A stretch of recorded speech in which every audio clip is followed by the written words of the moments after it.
Hi friends, సంపద, కీర్తి, ప్రేమకు శుక్రుడే అధిపతి. శుక్రుడు తులారాశిలోకి ప్రవేశించడం వల్ల కొన్ని రాశుల వారికి ఆర్థికంగా మంచి స్థాయికి చేరుకుంటారు. ఇబ్బడి ముబ్బడిగా డబ్బు వచ్చి పడుతుంది.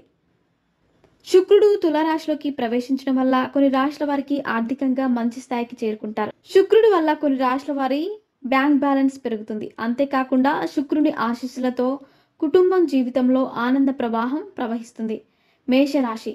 కుజుడు మేషరాశికి అధిపతి. మేషరాశి వారు ప్రతి మంగళవారం హనుమంతుణ్ణి భక్తి శ్రద్ధలతో పూజిస్తే కోరిన కోరికలన్నీ నెరవేరుతాయి.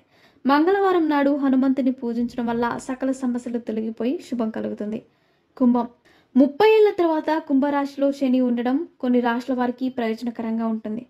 ఈ సమయంలో షష్రాజయోగం రూపుదిద్దుకుంటోంది. ఈ రాశి వారికి ఈ సమయం అదృష్టంగా ఉంటుంది. మార్చి 2025 వరకు జాతకులకు అదృష్టం పూర్తి మద్దతు లభిస్తుంది. సమాజంలో గౌరవం లభిస్తుంది. ఈ సమయంలో మీరు కోర్టు కేసుల నుంచి ఉపశమనం పొందవచ్చు. విదేశాల్లో వ్యాపారం చేయడం లాభదాయకంగా ఉంటుంది. ఈ కాలంలో ఉద్యోగస్తులకు మంచి ఇంక్రిమెంట్లతో పదోన్నతి లభించే అవకాశం ఉంది.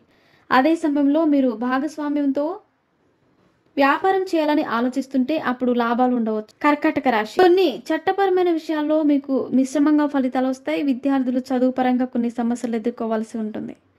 వైవాహిక జీవితంలో కొనసాగుతున్న సమస్యలు మళ్ళీ తలెత్తవచ్చు. వాటిని పరిష్కరించుకోవడానికి మీరు మాట్లాడాలి.